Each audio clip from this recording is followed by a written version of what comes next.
इस बीच सीधे रुख करते हैं, कांग्रेस के नेता संजय निरुपम भी इस वक्त हमारे साथ मौजूद हैं। संजय निरुपम जी, लेकिन जो बात विपक्ष कह रहा है कि साहब आज का दिन जो है वो चर्चा के लिए होना चाहिए था। चर्चा तो तभी होती ना, संवाद तभी होता जब आप लोग आते, शिरकत करते, लेकिन आप लोग तो बिजी हैं सर परिवारवाद को आगे बढ़ाने के लिए। प्रधानमंत्री आरोप लगा रहे हैं सजा याफ्ता नेताओं का महिमा मंडन करने के लिए। ये आरोप है जो पीएम की तरफ से लगाए गए।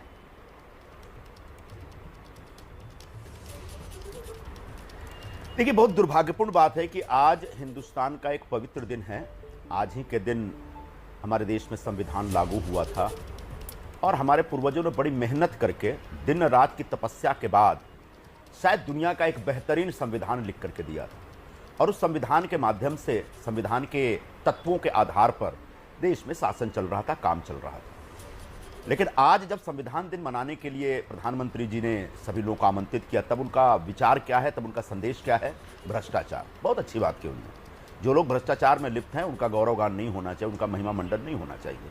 क्या प्रधानमंत्री नरेंद्र मोदी जी कह सकते हैं कि उनकी सरकार में जो कामकाज चल रहा है उसमें भ्रष्टाचार तिल मात्र नहीं है? क्या हम राफेल भूल सकते हैं? सबसे बड़ी बात यह है कि भ्रष्टाचार का मुद्दा यह होता है कि अगर किसी व्यक्ति पे आरोप लगा तो उस आदमी को तत्काल हर प्रकार की जांच के लिए तैयार रहना चाहिए। लेकिन जब हमारे नेता राहुल गांधी जी ने बताया कि राफेल के डील में इतना बड़ा, उस पूरे सौदे में इतना बड़ा भ्रष्टाचार हुआ, लेन देन हुआ है, तो सरकार ने पूरी कोशिश की कि इसकी जांच न हो। कहे कि देखो कोर्ट का ये ऑर्डर आ गया, हम क्या कर सकते हैं, सीएजी ये जांच नहीं कर सकती, इसके अंदर डिफेंस के ये रूलिंग्स है, डिफेंस के वो रूलिंग्स है। स्वयं प्रधानमंत्री ने जाकर के अपनी तरफ से सिग्नेचर करके वो डील की है जिसमें बहुत बड़े पैमाने पर भ्रष्टाचार हुआ है, बहुत बड़े पैमाने पर लेन देन हुआ। फिर फ्रांस की जो एक मेरे ख्याल से पोर्टल है वो बार बार इस प्रकार की बातें करती रहती है। दूसरी बात बता देता हूं, संजय निरुपम जी, थोड़ी सी समय की पाबंदी है उनके कैबिनेट में गुजरात में। निरुपम जी, थोड़ी सी समय की पाबंदी है, छोटे से ब्रेक के लिए मैं यहाँ पर रुक रही हूँ। फौरन लौट रहे हैं और लौट कर आपसे चर्चा करेंगे कि आज संविधान दिवस के मौके पर आप क्या सुनना चाहते थे प्रधानमंत्री जी से। विपक्ष ने बायकॉट किया और प्रधानमंत्री ने आज हमला भी बोला। संजय निरुपम, बिना समय जाया करे आपके पास आऊंगी। प्रधानमंत्री के भाषण की तो आप बात कर ही रहे हैं, लेकिन जिस तरीके से सत्ता पक्ष और विपक्ष दोनों को मिलकर ये संविधान दिवस मनाना चाहिए था, जो नहीं मनाया गया, आप नेताओं को तो पता नहीं, लेकिन देश का लोकतंत्र के लिए ये अच्छा इशारा नहीं है। क्या आप सहमत हैं मुझसे? देखिए, संविधान दिवस सच्चे मन से मनाना और संविधान दिवस मनाने का ढोंग करना, दोनों में फर्क है। क्या 2014 से जो सरकार हमारे देश में चल रही है, क्या संविधान की जो मूल भावनाएं हैं उन भावनाओं में विश्वास करके चल रही है?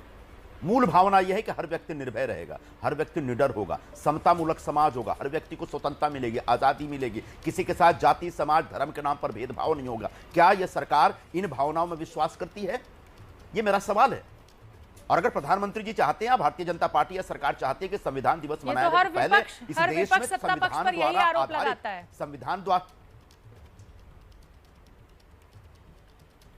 नहीं, कांग्रेस पार्टी की जब सरकार थी तो हमने बार बार इस बात का ख्याल रखा कि संविधान की धाराओं, संविधान की भावना के हिसाब से देश में सरकार चलनी चाहिए। लेकिन जिस दिन से बीजेपी की सरकार या एनडीए की सरकार दिल्ली में आई या देश में आई है, तब से लगातार संविधान की जो मूल भावना है उसका उल्लंघन करके, उसको नष्ट करके, उसकी अवहेलना करके कैसे काम किया जाए। आज हिंदुस्तान में जिस देश को आजादी दिलाने में गांधी जी का इतना बड़ा योगदान, उन्हीं गांधी जी का अपमान करने वाले कौन से लोग हैं? जो लोग सत्ता में बैठे, उनसे जुड़े लोग।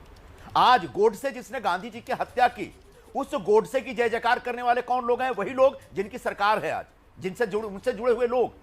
आज एक धर्म के नाम पे भयंकर भेदभाव चल रहा है, लोगों का कत्लेआम किया जा रहा है, लोगों की लिंचिंग की जा रही है और उसके ऊपर किसी को अफसोस भी नहीं होता, कोई शोक भी प्रकट नहीं करता।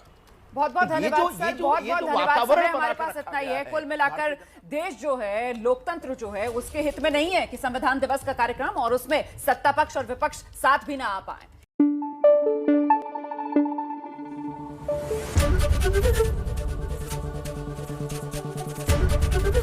एबीपी न्यूज आपको रखे आगे।